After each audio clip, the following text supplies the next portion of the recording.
शुरुआत कर रहे हैं खबरों की गुजरात से, जहां के मुख्यमंत्री विजय रूपानी ने इस्तीफा दे दिया है। खबरों के मुताबिक विजय रूपानी ने 3 बजे के करीब राज्यपाल से मिलने का वक्त मांगा, वहां पहुंचे और अपना इस्तीफा सौंप दिया। गुजरात में अगले साल विधानसभा चुनाव होने हैं और मुख्यमंत्री के इस्तीफे से सियासी सरगर्मी बढ़ गई है। इस्तीफा देने के बाद विजय रूपानी ने एक प्रेस कॉन्फ्रेंस में कहा कि वो गुजरात की जनता और बीजेपी के आभारी हैं कि उन्हें ये मौका दिया गया। साथ ही उन्होंने कहा कि पीएम के नेतृत्व में गुजरात के विकास में योगदान देने का मौका मिला। बीजेपी संगठन महासचिव बीएल संतोष, गुजरात के प्रभारी भूपेंद्र यादव भी अहमदाबाद में मौजूद हैं। नए मुख्यमंत्री के नाम को लेकर चर्चा हो रही है। विधायक दल की बैठक भी जल्द बुलाई जाएगी।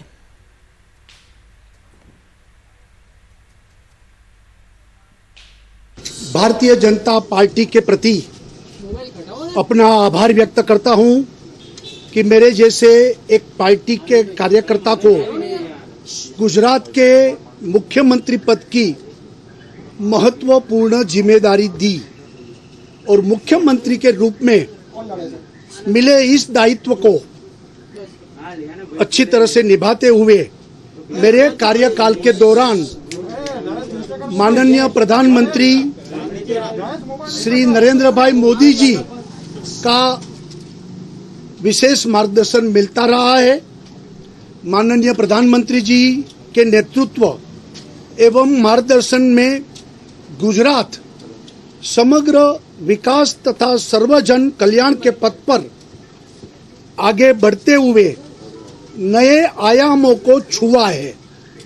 गुजरात के विकास की यात्रा में गत 5 वर्षों में मुझे भी योगदान करने का जो अवसर मिला, उसके लिए मैं माननीय प्रधानमंत्री जी के बहुत आभारी हूं, आभार प्रकट करता हूं। मेरा मानना है कि अब गुजरात की विकास की यह यात्रा प्रधानमंत्री जी के नेतृत्व में एक नए उत्साह, नई ऊर्जा के साथ नए नेतृत्व में आगे बढ़नी चाहिए।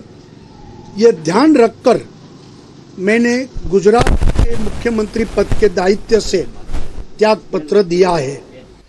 और ये इस्तीफा क्यों हुआ है, इस पर और जानकारी दे रहे हैं हमारे executive editor Akhilesh Sharma. CR Patil को प्रदेश अध्यक्ष बनाया था, तभी इस बात का संकेत मिल गया था कि बीजेपी वहां पर आक्रामक रूप से काम करेगी, क्योंकि सीआर पाटिल जो है वो चुनावी प्रबंधन के माहिर माने जाते हैं। हमने देखा था कि उनकी अगुवाई में ही पार्टी ने वहां पर जो स्थानीय निकाय के चुनाव हुए थे उसमें बड़ी सफलता हासिल की थी और बीजेपी गुजरात बीजेपी का दुर्ग है, इस बात को उन्होंने साबित किया था। लेकिन कभी भी विजय रूपानी के साथ उनकी पटरी नहीं बैठी। दोनों नेताओं के बीच में कई मुद्दों को लेकर मतभेद आए और सीआर पाटिल ने यहां पार्टी आलाकमान को यही कहा कि विजय रूपानी के रहते हुए शायद 2022 में यानी अगले साल जो गुजरात विधानसभा के चुनाव हो रहे हैं, इसमें सत्ता में वापसी थोड़ी मुश्किल होगी, क्योंकि आपको याद होगा कि जो 4 साल पहले चुनाव हुए थे विजय रूपानी की अगुवाई में ही पार्टी ने चुनाव लड़े थे, लेकिन 3 अंकों में भी बीजेपी की सीट नहीं आ पाई थी। बमुश्किल पार्टी ने सरकार बनाई थी। तो इस लिहाज से विजय रूपानी को हटाया जाए, ये मांग सीआर पाटिल लंबे समय से करते आए और चूंकि सीआर पाटिल पीएम मोदी के बेहद करीबी माने जाते हैं, इसीलिए आखिरकार पार्टी आलाकमान ने उनकी बात सुनी है। कादम्बरी, अब सवाल ये कि मुख्यमंत्री कौन होगा। कई सारे नाम हैं, जिसमें कि सबसे ऊपर नाम मनसुख मंडाविया का है, जो कि केंद्रीय स्वास्थ्य मंत्री हैं। वो भी पीएम मोदी के काफी भरोसेमंद माने जाते हैं और उन्होंने अपने आप को साबित भी किया है पिछले 2-3 वर्षों में, तो उनको भी जिम्मेदारी देने की बात है। नितिन पटेल जो कि उप मुख्यमंत्री है, क्या उनका प्रमोशन होगा?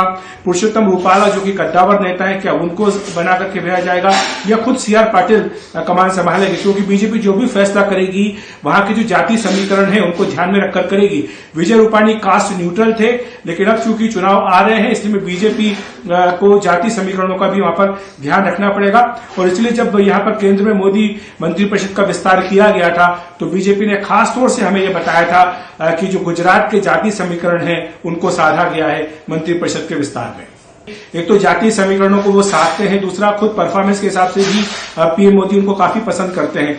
ये हो सकता है कि जब तीसरी लहर की आशंका है तो ऐसे में फिर से स्वास्थ्य मंत्री को बदलना शायद ठीक न रहे और ये बात मंडाविया के खिलाफ जाए। लेकिन वहां पर गुजरात में ऐसे कई सारे नेता हैं बीजेपी के भीतर जो ये जिम्मेदारी संभाल सकते हैं और जो जातीय समीकरण है उनको भी साधा जा सकता है। आरसी फाल्गू का नाम भी इस श्रेणी में लिया जाता है। इसके अलावा और भी कई नेता हैं, लेकिन जैसा सब जानते हैं कि बीजेपी चौंकाती है, सरप्राइज देने वाले फैसले करती है, तो इसलिए भी इंतजार करना होगा, देखना होगा कि गुजरात की कमान किसको दी जाती है।